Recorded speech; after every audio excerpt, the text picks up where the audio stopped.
बहराइच में बृहस्पतिवार को किसान नेता राकेश टिकैत का आगमन हुआ, जहां डीएम ऑफिस के बाहर किसान यूनियन के कार्यकर्ताओं और पदाधिकारी द्वारा किसान नेता राकेश शिकायत व भव्य स्वागत किया गया।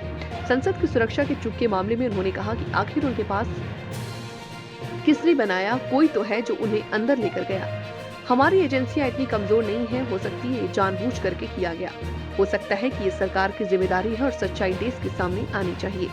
संसद से सांसदों को सस्पेंड किए जाने के मामले में उन्होंने कहा कि देश में लोकतंत्र नहीं रहा है। जो आवाज उठाएगा वो सस्पेंड होगा।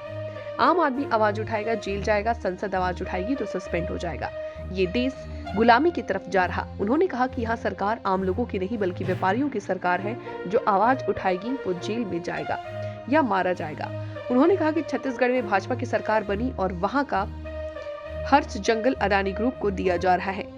जंगल काटे जा रहे हैं। उन्होंने कहा कि जो लोग आदिवासी हैं, जल जंगल और जमीन की बात करते हैं, उन्हें नक्सलवादी बात पर जेल में डाला जा रहा। कल भी वहां लाठीचार्ज हुई और लोगों को जेलों में डाला गया। ईवीएम के सवाल पर उन्होंने कहा कि उत्तर प्रदेश में बीजेपी का हरा हुआ कैंडिडेट जीतेगा, सर्टिफिकेट लेकर आया। उत्तर प्रदेश में बीजेपी 100 से कम सीट जीती है और 150 से अधिक उन्हें फर्जी सर्टिफिकेट दिया गया है। इसके बावजूद भी ना कोई कोर्ट गया और ना ही कोई इलेक्शन कमीशन गया। हारा हुआ कैंडिडेट भी भाजपा कार्यालय गया, इलेक्शन कमीशन व कोर्ट नहीं गया। सरकार की गारंटी है भाई, सरकार की गारंटी है ना। कौन लोग गए, कैसे गए, कौन उनको देखेगा, किसने पास बनवाए, क्या ये जानबूझ के करा गया है? हमारी एजेंसी तो इतनी कमजोर है, कोई ना कोई लेकर गया होगा ना, क्या थोड़ा ठीक हुआ और वो देश के सामने है। सांसदों को सस्पेंड किया जा रहा है। अब तो सस्पेंड तो होंगे, लोकतंत्र रहा कहाँ देश में? आवाज उठाएंगे तो सस्पेंड होंगे। देश गुलामी की तरफ जा रहा है। कुछ नए बिल पास करने होंगे, संसद बाहर होंगे भाई। पार्लियामेंट में आवाज उठाकर उनको बाहर भेजा जा रहा है। आम जनता आवाज उठा रही है, उनको जेलों में बंद करा जा रहा है। तो हालात देश के खराब होंगे और खराब होंगे। ये सरकार नहीं है तो व्यापारियों की सरकार, देश पे कब्जा करके इस देश को लूटा जाएगा।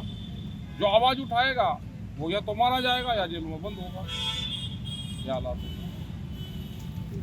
देश में? जिस तरह से जो है लोकसभा चुनाव होने वाले 2024 में, आपकी भूमिका क्या रहेगी इसमें? हमारा तो आंदोलन का काम है भाई। गलत काम कोई करेगा उसके खिलाफ मूवमेंट हमारा काम रहेगा। वो कोई भी सरकार करे, वो चाहे बिहार में करे, छत्तीसगढ़ में करे, यहाँ पे करे।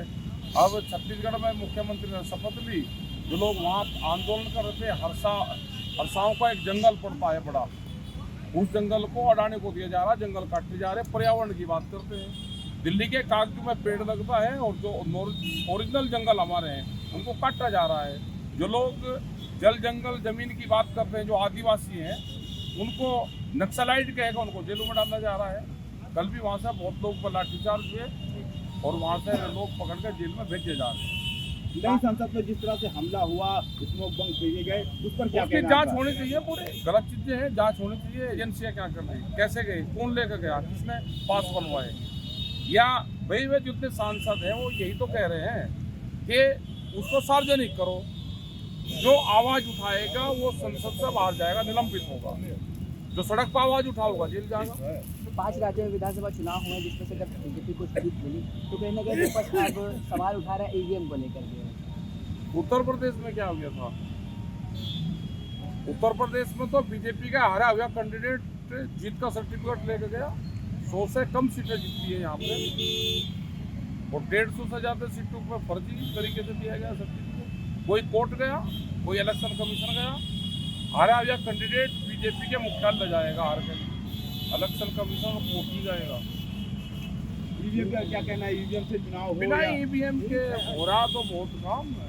ईवीएम से नहीं होना चाहिए, बगैर उसके चुनाव होना चाहिए। गन्ना भुगतान नहीं हो पा रहा, ये ऐसा हालात लगभग हर जगह देखने को मिल रहा है। डिजिटल भुगतान होना चाहिए। अब डिजिटल, जब देश डिजिटल की तरफ जा रहा तो गन्ना किसान भी डिजिटल की तरफ चला जाए। गन्ना डाल रहा, उसका भुगतान उसके खाते में चल जाए।